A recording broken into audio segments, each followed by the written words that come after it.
Now let's set up our workspace on Photoshop. As we do with any digital project, we'll start by setting up a new document. It can be a square or rectangular format. It will depend on your needs.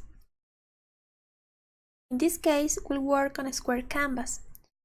I feel like it's more practical. Now that we have Photoshop open, we're gonna go to File, the option File,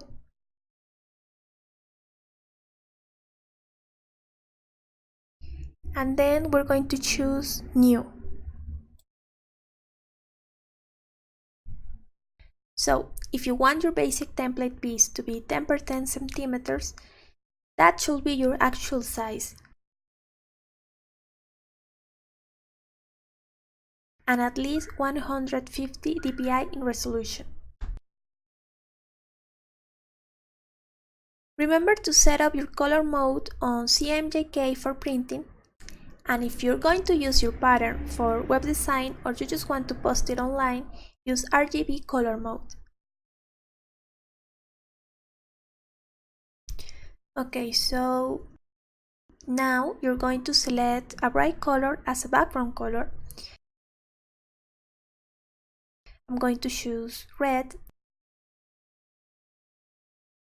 and then select your crop tool and drag a little on the sides to make your canvas bigger than you actually need.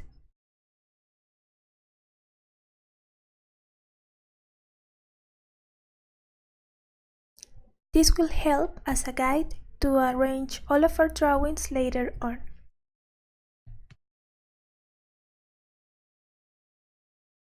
And as my brush said, I'll just use two brushes.